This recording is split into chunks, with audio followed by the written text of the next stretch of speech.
ये ले भिखारी, कम्बल ओढ़ ले। शुक्रिया भैया। ये तो भैया की आवाज है। भला उस इंसान का जो इतनी ठंड में ये कंबल दे दिया।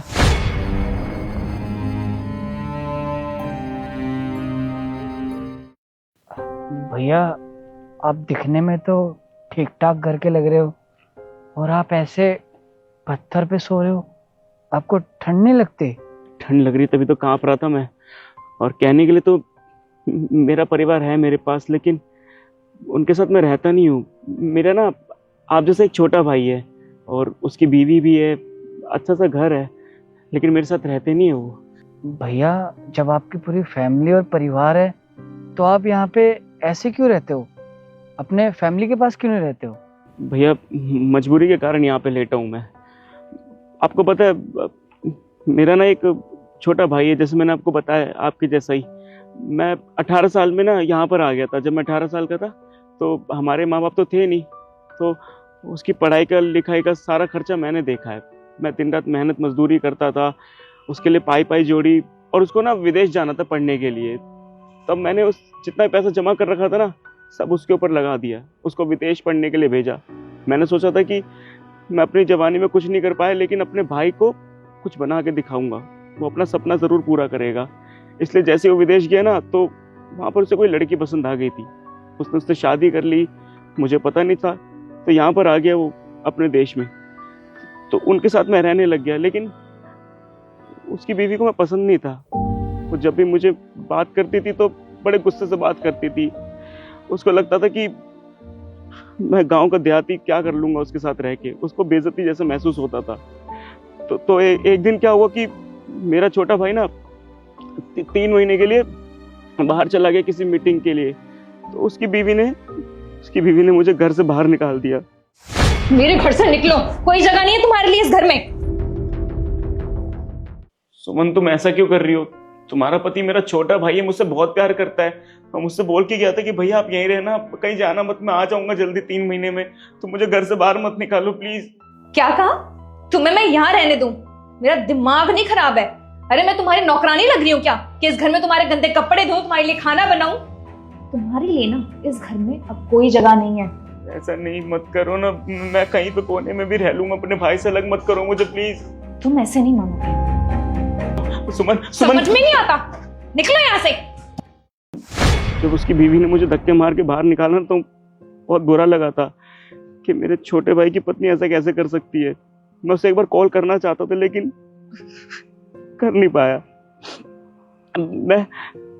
मैं क्या करता मुझे कुछ समझ नहीं आ रहा था। एक बार के लिए सोचा कि मैं गांव चला जाऊं और वहां पर अपना जो भी है खाना पोषण सब कुछ देख लूंगा, लेकिन क्या करता भैया वहां पर जाकर।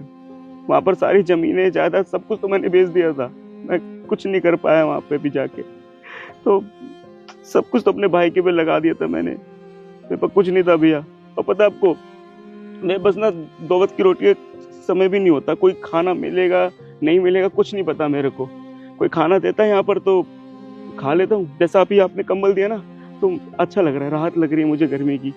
आपका बहुत बहुत शुक्रिया भैया। बस मैं भी पागल हूँ, आपको क्यों सुना रहा हूँ ये सब सारी चीजें। अच्छा भैया आप एक बात बताइए, अगर आपका छोटा भाई आपके सामने आ जाए तो आप क्या करेंगे? भैया मैं कब से इंतजार कर रहा हूँ कि मेरा छोटा भाई मेरे सामने आए। भैया सबसे पहले तो उसे मैं गले लगा लूंगा भैया, उसके सामने रोऊंगा, सारी चीजें सुनाऊंगा कि मेरे साथ क्या हुआ है क्या नहीं हुआ है। लेकिन मेरी कोई शिकायत नहीं रहेगी, बस मैं ये चाहता हूँ कि मेरा छोटा भाई मेरे साथ रहे। मेरे को जिंदगी ऐसी नहीं काटनी, अपने छोटे भाई के साथ काटनी है भैया।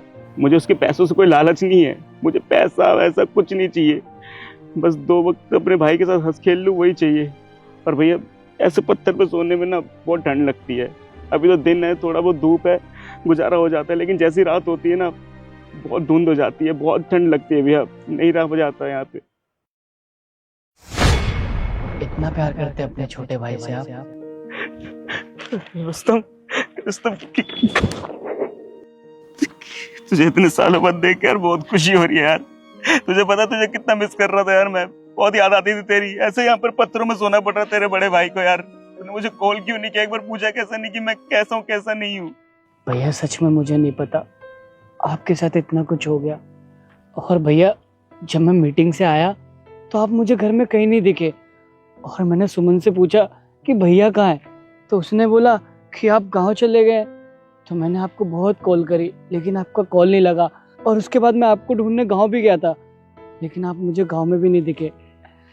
भैया मुझे प्लीज माफ कर दीजिए, मुझे नहीं पता था आपके साथ इतना कुछ हो गया। नहीं, तुम मेरे सामने ऐसे हाथ मत जोड़ यार। मैं ना रोज भगवान से गुजारिश करता था कि तू कब मेरे पास आए, और उन्होंने मेरी सुन ली। मुझे कुछ भी नहीं चाहिए, ना तेरी माफी चाहिए, ना तेरा पैसा चाहिए, ना कुछ चाहिए। मुझे बस मेरा छोटा भाई चाहिए। तो मेरे साथ रह, सब मिल गया मुझे यार। भैया आप चिंता मत करिए, आपके साथ जो हुआ है ना, और मैं सुमन से पूछूंगा कि भैया के साथ ऐसा क्यों किया। लेकिन भैया आपसे वादा करता हूँ, आज के बाद आपको कोई तकलीफ नहीं होने दूंगा। भैया माँ बाप के जाने के बाद आपने ही माँ बाप का प्यार दिया, और आज जो कुछ भी हूँ आपकी वजह से हूँ। और आपके साथ इतना कुछ हो गया मैंने कभी सोचा भी नहीं था। भैया आप अपने घर चलिए।